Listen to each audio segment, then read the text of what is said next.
तो hello welcome to another video. पिछली दो वीडियोस के बाद, जो कि एक द पेंगुइन सीरीज़ का रिव्यू था, वहीं दूसरा एक रिव्यू था द साबरमती रिपोर्ट का। उसके बाद ये तीसरा रिव्यू जो है ये भी बिल्कुल ही डिफरेंट टाइप की मूवी का है। ये है टेरिफायर 3 का। अब देखो, अगर तुमने टेरिफायर 1 और 2 देखी हुई है और तुमको वो दोनों मूवीज़ पसंद आई थी, तो समझ लो कि this time you are in the absolute treat, क्योंकि टेरिफायर 3 जो है वो पिछली दोनों मूवीज़ को बिल्कुल ही अगले लेवल पे लेकर के जाती है। मैंने इसके ट्रेलर का रिव्यू किया था बहुत पहले ही जब आया था, और उस टाइम तो इसका इतना बज़ भी नहीं था इंडिया में। बट अब जब रिलीज़ हो गई है और अवेलेबल है हम लोगों को देखने के लिए, तब तो रिव्यूज़ जो है वो बाकी यूट्यूबर्स के आ ही रहे हैं। बट फिर भी यार, मतलब ये मूवी जो है ये बिल्कुल उन लोगों के लिए नहीं है जिनका दिल जो है वो कमज़ोर है। इस टाइप की मूवीज़ पर्सन क्यों देखने जाता है? देखो, इस टाइप की मूवीज़ स्लैशर वाली जो कैटेगरी में आती हैं, वहाँ पे तुमको लोगों को कटते हुए देखना होता है।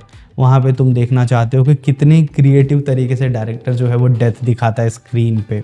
क्योंकि जो बच्चों के लिए मूवीज़ बनती हैं या फिर जो मार्वल वगैरह की मूवीज़ होती हैं, उसमें ऐसा तो दिखता है कि हाँ भाई, पूरी आधी की आधा दुनिया जो है वो ख़त्म हो चुकी है। बट वो जो एक सेटिस्फैक्शन है ना ऑन स्क्रीन डेथ देखने का, वो नहीं मिलता। तो तुम्हारा ये सेटिस्फैक्शन ये मूवी जो है वो पूरा करने के लिए, पहला तो तुमने अगर पहला पार्ट और दूसरा पार्ट देखा हुआ है, तब तो तुमको पार्ट 3 समझने में बहुत ज़्यादा टाइम नहीं लगेगा, क्योंकि जो पार्ट 3 है वो पार्ट 2 से कनेक्टेड है। वहीं अगर तुमने नहीं देखा है तो मैं सजेस्ट करूँगा कि पार्ट 2 तो कम से कम ज़रूर देख लो। और अगर वो देखने का भी टाइम नहीं है तुम्हारे पास, तो यूट्यूब पे एक जो एक्सप्लेनेशन वाली वीडियोज़ होती हैं वो देख लोगे तो भी तुम्हारा काम चल जाएगा। बाकी इसमें आर्ट द क्लाउन और उसकी गर्लफ्रेंड विक्टोरिया, ये दोनों हैं। और इसके बाद में देखो, जो स्लैशर मूवीज़ का जो मेन विलन होता है ना, जैसे माइकल मायर्स की अगर मैं बात करूं, हेलोवीन वाला या फ्राइडे द 13th वाला, तो इन लोगों का एक कुछ ना कुछ तो एक तो कोड होता ही है कि मतलब कोई बहुत इनोसेंट है तो शायद उसको वो छोड़ दें, किसी की कोई गलती ना हो तो शायद उसको वो छोड़ दें, कोई बहुत एल्डरली हो तो छोड़ दें, या कोई बच्चा हो तो छोड़ दें। बट यार, आर्ट द क्लाउन भाई, वो मतलब डेविल है, सीधा का सीधा हार्ड मास का डेविल। और उसे कोई फ़र्क नहीं पड़ता कि तुम कौन हो। तुम एक छोटे बच्चे हो, तुम एक बूढ़े आदमी हो, तुमने कोई गलती की है, तुमने नहीं की है, तुमने कुछ भी नहीं किया है, ठीक है, उसको कोई फ़र्क नहीं पड़ता। वो तुमको ऐसी मौत देगा ना कि तुम सोचोगे कि इससे अच्छा तो मैं नरक चला जाऊँ। मतलब मरने के बाद पता नहीं कौन कहाँ जाता है, बट स्टिल उसका जो मारने का तरीका है और जितनी मतलब ब्रूटैलिटी से वो किल करता है और उस चीज़ को वो एंजॉय करता है, उसके सामने इट का जो जोकर है ना, पेनीवाइज, वो एकदम बच्चा लगेगा। इतना डिस्टर्बिंग है मूवी। शुरू होती है कुछ इसी तरीके से कुछ। भाई देखो, कहानी के बारे में ना बहुत बात नहीं कर रहा मैं, क्योंकि पार्ट 2 से कनेक्टेड है, तो अगर मैं उसके बारे में कुछ भी बताऊंगा तो तुम्हारे लिए मूवी जो होगी वो थोड़ी सी रुइन हो जाएगी। बट पिछले पार्ट की जो सर्वाइवर थी लड़की, वो इस पार्ट में हमको देखने को मिलती है। उसके सारे फ्रेंड्स क्योंकि मर चुके थे उसके हाथों से, तो उसका भाई और वो है बस। अब इन लोगों को ये रहता है कि आर्ट द क्लाउन जो है वो मर चुका है। शुरुआत में हम लोग को देखने को मिलते हैं WWE स्टार क्रिस जेरिको, और उनके साथ में क्या होता है मूवी में मैं क्यों बताऊँ तुम्हें। तो किस तरीके से आर्ट द क्लाउन जो है ना और उसकी गर्लफ्रेंड लोगों का मतलब कि लोगों की हत्या कर रहे होते हैं भाई, वो बिना वजह।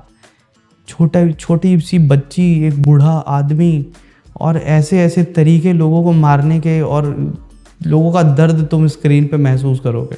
तुम अगर खाना खाने बैठे हो तो बिल्कुल ही इससे दूर रहना यार, इस मूवी से मतलब 1 किलोमीटर की दूरी बना लेना। बाकी थोड़ी देर के बाद ना तुमको लगेगा कि अच्छा बहुत ज़्यादा हो रहा है, बहुत ज़्यादा हो रहा है। बट एक सीन है, उसके बारे में मैं तुमको थोड़ा सा बताना चाहता हूँ।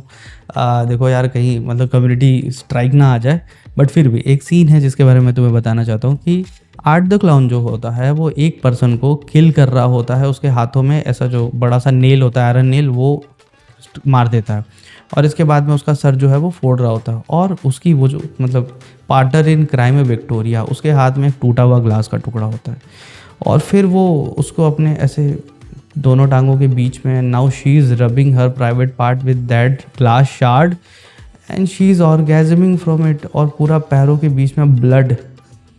सीन इतना डिस्टर्बिंग था कि मतलब मैंने सोचा कि डायरेक्टर जो है वो किस लेवल पे गांजा फूंक के बैठा है, कि वो क्या दिखा देना चाहता है लोगों को। बाकी अगर तुम अब इस सीन से तुम इमेजिन कर सकते हो, ये मूवी के मिड में आता है, तो सोचो क्लाइमैक्स किस लेवल का होगा। और आर्ट द क्लाउन को मार भी नहीं सकते, फिलहाल तो ऐसा ही रहता है कि वो मरता उरता नहीं है, वो हर बार तरीके निकाल के बच ही जाता है। उसकी गर्दन अलग हो गई थी पिछले पार्ट में, फिर भी वो बच जाता है। तो एक ऐसा डेविल जिससे बचना बहुत मुश्किल है, उसका कोई मॉरल कोड नहीं है, और उसकी गर्लफ्रेंड भाई वो एकदम पागल है। तो ये दोनों मिल करके और जो खून और मांस का जो एकदम मतलब एग्जीबिशन लगाते हैं ना इस मूवी में, अगर जो स्लैशर का फ़ैन है उसके लिए मूवी एब्सोल्यूट ट्रीट है। और जिसको इन सब चीज़ों से डर लगता है उसको तुम बांध के और ये मूवी दिखा दो, वो तुमसे शायद ज़िंदगी में बात ना करे, वो ये कहेगा कि यार क्या दिखा दिया भाई मेरे। तो मूवी के बारे में फ़िलहाल मैं इतना ही तुमको बता रहा हूँ, बाकी अब तुम खुद डिसाइड कर लो कि ये मूवी तुमको देखनी है या नहीं। मैंने कहानी का तुमको बिल्कुल भी आइडिया नहीं दिया है, बस इतना बता दिया कि तुमको ब्लड और गोर जो है वो बिल्कुल नेक्स्ट लेवल पे देखने को मिलेगा। और अगर तुम इसको एंजॉय करते हो तो मूवी तुम ज़रूर देख लेना। और अगर किसी से दुश्मनी निकालनी है तो और उसे ब्लड से दिक्कत है तो भी उसको ये मूवी दिखा देना, तो तुम्हारी दुश्मनी भी निकल जाएगी। बाकी नेक्स्ट वीडियो जो आएगी वो होगी ग्लैडिएटर 2 का रिव्यू, तो उसको देखने के लिए तुमको चैनल सब्सक्राइब करना पड़ेगा भाई। ने कि वीडियो बहुत बड़ा है और मेरा वीडियो कहीं खो गया तो चैनल को सब्सक्राइब करो। मिलते हैं अगले वीडियो में, बाय बाय।